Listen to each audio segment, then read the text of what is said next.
Vamos a empezar la clase. Bienvenidos todos. Espero hayan tenido un excelente fin de semana. Voy a compartirles pantalla y empezamos con historia.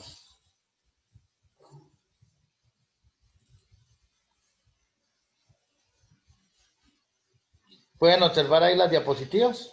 Profesor, ¿ya pasó asistencia? ¿Cómo? ¿Ya pasó asistencia? Ya la asistencia yo la tomo aquí mismo, joven, de los pantallazos que voy tomando, de los que van ingresando Ah, al grupo. No se preocupen por eso. gracias, gracias. Kevin Jiménez, por favor, activar la pantalla. No le, de aquí en adelante ya no digo activar pantalla, simplemente reviso. El que no tenga la pantalla activada, fuera de clase. Bueno, jóvenes, ya no vamos a ver más interrupciones. Hoy vamos a empezar a hablar de historia en cuanto al mundo a partir de 1945 a la actualidad. Según la semana pasada, ¿qué fue lo que culminó en 1945? La Segunda Guerra Mundial. La Segunda Guerra Mundial, excelente. Ustedes jóvenes, después de la Segunda Guerra Mundial, el mundo tuvo una transformación, tanto en lo político como en lo económico, en lo social, en lo cultural, etcétera. Toda esa transformación se vino dando y hoy en día ha transformado gran parte de la sociedad.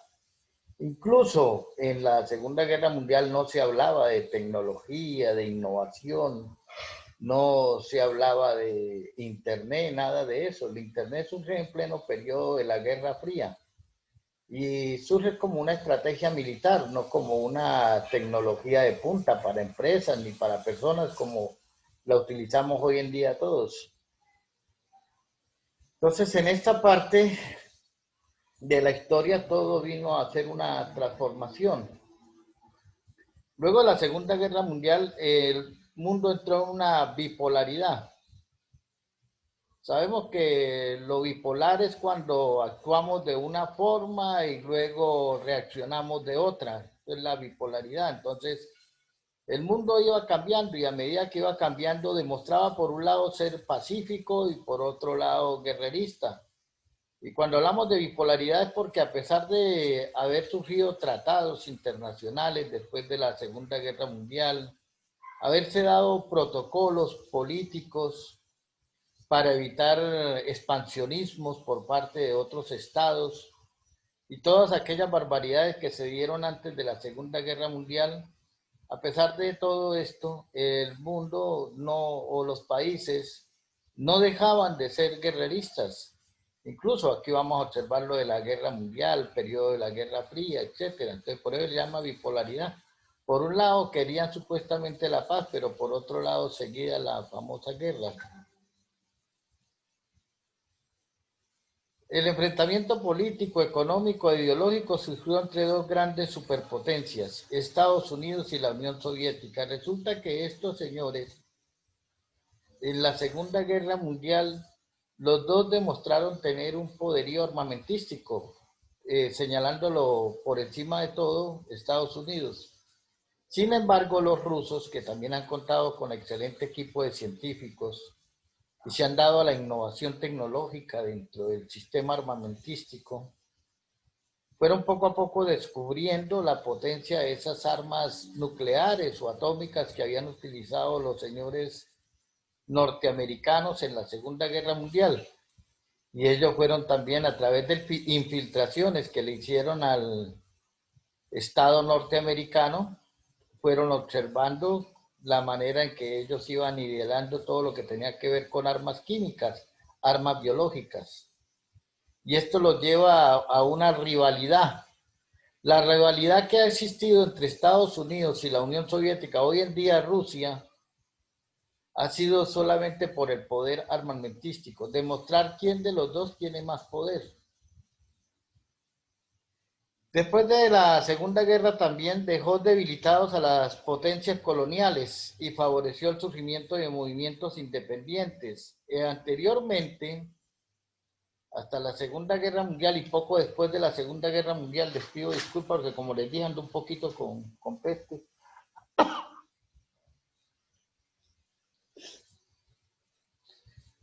dejó que algunos países como por ejemplo Egipto, la India, África, que estaban en manos de colonias inglesas, francesas, se diera el famoso proceso de la descolonización de la Segunda Guerra Mundial, y esos tratados internacionales que se dieron al interior de ella, permitió para que estos países, incluso algunos países asiáticos, buscaran ser liberados de ese gobierno extranjero que los tenía sometidos.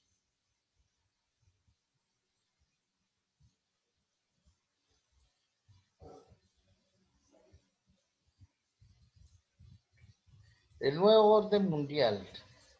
Cuando hablamos de un nuevo orden mundial, hablamos de los nuevos estamentos que se dan al interior de los países. Por ejemplo, lo que más marca, ya les hablaba yo la semana pasada, fue en cuanto a la división que se dio en Alemania. Alemania quedó dividida en dos, Alemania Oriental y Alemania Occidental. Surge la Confederación en Yalta, en febrero del 45, cuando había entrado a su fase final la Segunda Guerra Mundial.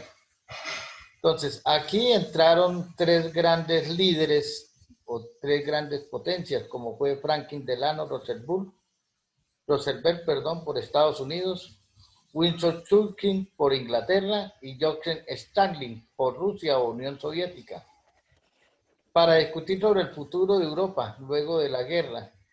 Entonces, mire que como estos países fueron los únicos que demostraron un poderío armamentístico y los únicos aliados dentro de esta Segunda Guerra Mundial que en realidad lograron derrocar a los alemanes, ellos ya fueron tomando fuerza y se convirtieron en los líderes mundiales.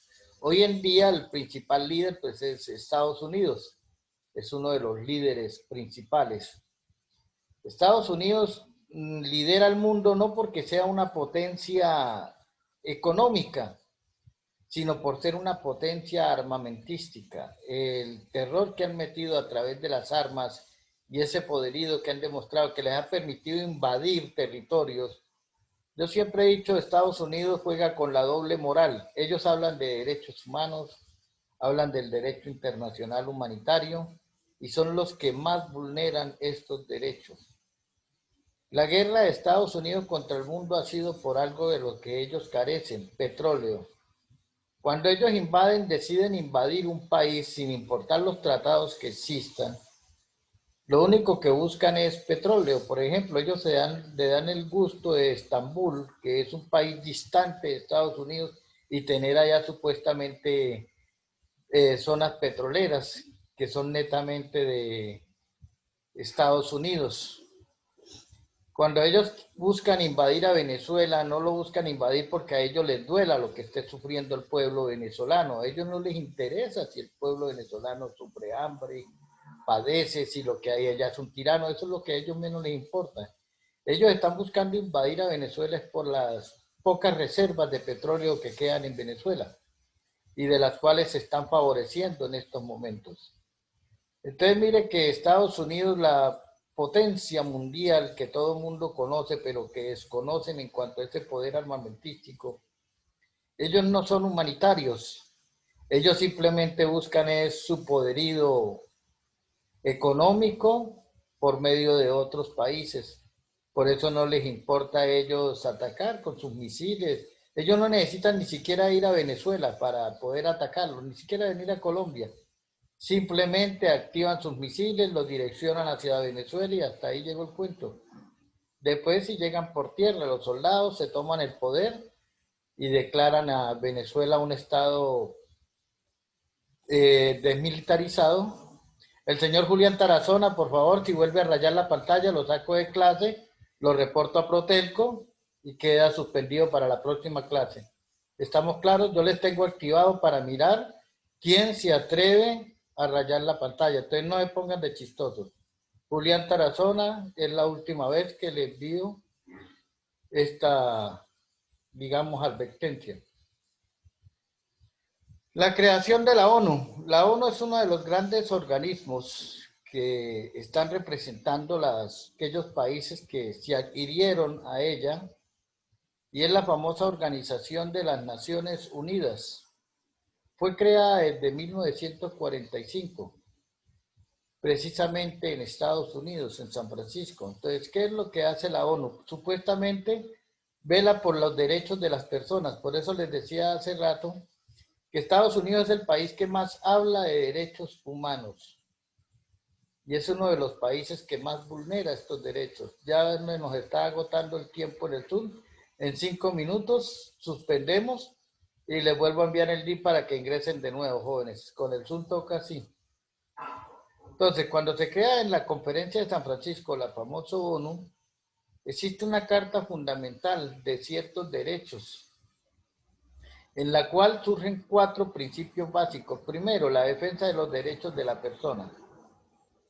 Entonces, aquí ya los derechos humanos empiezan a jugar un papel importante que no se habían dado antes de la guerra.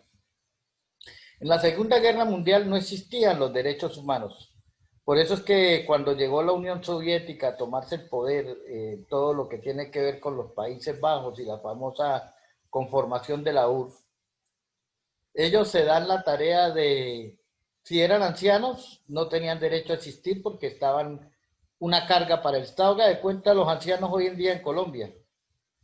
Personas que de jóvenes le dieron toda la juventud al Estado, pagando sus impuestos, trabajando, etcétera. Y llega un momento en que el Estado dice, no, ya esta persona tiene 90 años, esta persona ya no le está dando ningún beneficio. Aunque 90 es lejos, allá en Rusia desde los 75 años ya la persona no servía. Era una persona que no tenía la misma capacidad para trabajar, para darle un rendimiento económico a la nación. Entonces estas personas eran fusiladas porque eran declaradas no aptas para existir debido a la carga que representaban. Y hoy en día, pues la gran carga para el país en Colombia, por ejemplo, la representan la mayoría de los pensionados. Por eso es que están buscando la forma de acabar para las pensiones. Es una forma de darle una muerte económica a la población de la vejez en Colombia, la tercera edad. Personas que con sacrificio, como ustedes, jóvenes, que empiezan a trabajar desde jovencitos, a cotizar para una pensión, y resulta que llegan a su mayoría de edad y la sorpresa es no hay pensiones, porque el Estado ni las empresas privadas tienen ese factor económico para pensionar. Hoy en día, cuando se sacó la ley en Colombia de el trabajo por horas y las personas lo aplauden son los ignorantes que no entienden. El trabajo por horas está acabando con ese derecho fundamental que dice la Constitución de un trabajo digno. En Colombia usted no se va a ganar $20 la hora, ni se va a ganar siquiera 50.000 la hora. Usted se va a ganar por ahí triste 4.000, 5.000 pesos la hora. Y eso es mucho. Entonces, es una forma de matar a la población adulta, al contrario a lo que hicieron en la Unión Soviética. Les daban el tiro de gracia. Lo mismo las personas discapacitadas, lisiadas. Pero con todo esto que se dio, que no existían los supuestamente derechos humanos ni el derecho internacional humanitario, es que se crea esto con fin de darle protección a esas personas. Por eso hoy en día se habla de derechos humanos, por eso hoy en día nos damos el lujo de hablar del derecho internacional humanitario. Es debido a todas esas barbaridades que se dieron en la Segunda Guerra Mundial. Sin embargo, así existan los derechos humanos y el derecho internacional humanitario, no se ejercen en nuestro país ni en gran parte del mundo. Si ustedes miran a Colombia, hay masacres de líderes a diario. A un ladrón o un atracador se le hace fácil quitarle la vida a una persona por robarle un celular. Y para este ladrón o este atracador, no, la ley lo protege, porque si usted como buen ciudadano se defiende y le mete un par de tiros a ese ladrón, usted es el malo. Entonces, jóvenes, con todo esto que se vino dando, se empezaron a hablar de libertades individuales. Cuando se hablan de libertades individuales, ya podemos empezar a hablar de derechos fundamentales. Derecho fundamental como, por ejemplo, a la salud, a la educación, al trabajo, etc. Y la individualidad de los derechos humanos, sin diferencia de edad, sexo, raza o religión. Por eso es que la religión es libre, cada cual puede expresar su religión, su pensamiento político. En antes de la Segunda Guerra Mundial y hasta 1955 en Colombia, voy a hablarles de dato en Colombia, las mujeres no tenían ni voz ni voto. Las mujeres eran simplemente instrumentos sexuales y objetos para el hogar, así de sencillo. Ustedes no tenían ni siquiera derecho a heredar. Si alguna era casada y tenía riqueza su esposo, a él morir y quedar viuda, ella simplemente no heredaba, como hoy en día se dan el lujo de heredar, sino le nombraban un tutor al litin o un curador al litin. Y era este personaje el que se encargaba de administrar los bienes de esta persona. Entonces, de esta forma se fue dando vida a los derechos. Ya es en 1955 cuando llega el general Rojas Pinilla a Colombia, se toma la presidencia y es un militar el que le da esa libertad a las mujeres. Es decir, empieza a aplicar lo que se venía dando por parte de la ONU desde 1945, las libertades. Cuando hablamos de libertades individuales, quiere decir que todos somos iguales por naturaleza. Por eso se dice que sin importar el sexo, la raza, la religión. Las mujeres hasta antes de los 70, por ejemplo, no tenían derecho a ocupar cargos públicos. No tenían derecho siquiera de ejercer su voto. Pero a medida que fueron pasando los tiempos y especialmente con las ideas del señor Rojas Pinilla, se les vino a dar esa importancia dentro de la democracia colombiana.